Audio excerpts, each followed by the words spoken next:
For the Killers, living up to the spectacular success of their debut album Hot Fuss was always going to be a challenge.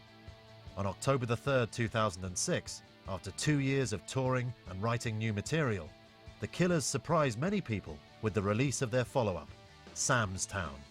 There are still people that think we're English, and it's not an offense to us. It's just once we came over here, we realized how little we knew about what was going on here and what people are like and what it's like. But what we do know, what it was like, you know, where we grew up, and what it's, you know, what our parents are like, and I think we kind of embrace that on this album, and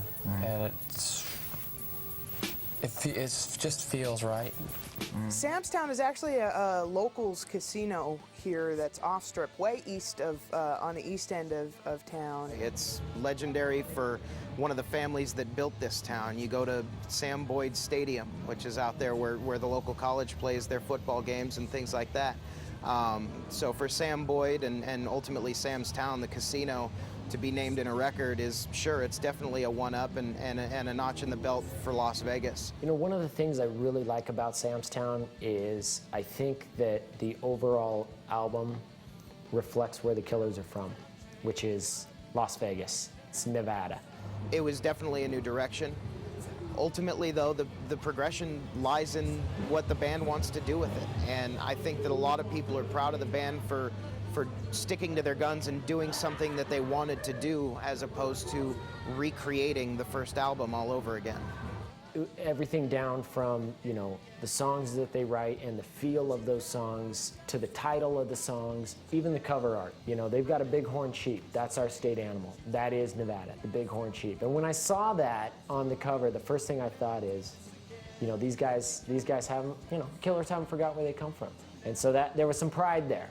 And I think that if you talk to other people who are from Nevada and see that, they pick up on that instantly. That bighorn sheep, I mean, that's Nevada. You've had years and years to write those songs that come out on your first album, and then you may have 6 to 8 months to write that follow-up. And I mean, you definitely can see, you know, you definitely feel that pressure, I'm sure. 2 years on the road, playing 300 days a year, has matured their sound and has given them a vision of exactly what they want to do.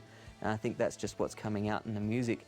There's a definite difference between listening to Hot Fuss and listening to Sam's Town, but what you don't get from listening to the two albums is that the road that they took in between them. And if you listen to concerts from the Hot Fuss tour, you'll notice the first concerts in the first 3 or 4 months they went out sounded very much like the record, but even those songs evolved closer to the style of Sam's Town by the time that they were finishing up that tour. I couldn't even imagine that, you know, I mean, it sold millions and millions, Hot Fuss did, and now you've got to release an album to compete with that, if not blow it away. I understand that Bruce Springsteen and artists like that maybe are lending something that they're inspired by creatively to create the new material. Well, the difference between Hot Fuss and Sam's Town, do I hear differences? Yes. But as it was being produced and recorded, I was talking to Vanucci a lot, and he says, yeah, we got a different thing going, got quite a different sound.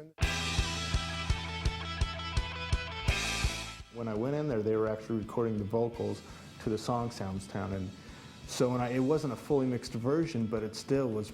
It was pretty amazing, and it was very different from Hot Fuss. So I was like, well, this is pretty interesting. I'm excited to hear what the rest of the album sounds like. But when I heard the entire album, I wasn't impressed at first, because my problem was I was trying to compare it to Hot Fuss, and I didn't realize, you know, it's a whole nother album. You can't compare the two. It's like apples and oranges. When I first played that album, I reserved any comment or opinion until I really gave it a good listen, because it was different. And there wasn't any song that jumped out at me as, that's the hit. There wasn't a single song that jumped out at me like that. And I listened to it consistently for a good week. And it was somewhere around day 5 that I thought, you know what, this is a big, big album. This is a really big album.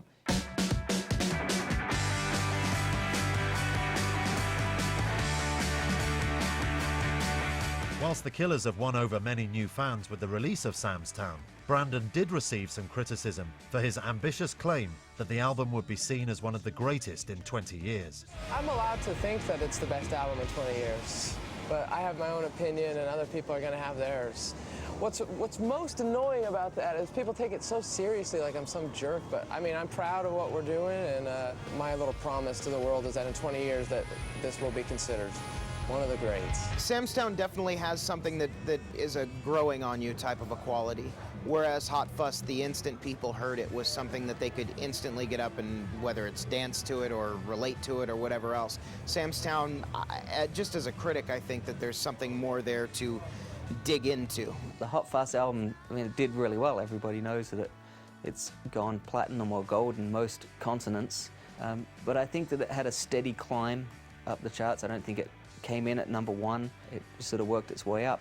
You know, I'd get a text every now and again from Ronnie, hey, guess what, just went gold, you know, in this country, or hey, we're going to Australia and, you know, it's just gone gold in Australia, this is cool, you know. So it sort of evolved from one thing to another. When Sam's Town came out, because of the big marketing campaign, now that you have a band that's successful, you know, the pre-sales on the album through iTunes, you know, they hit the charts. They were in the top 10 as soon as the album came out.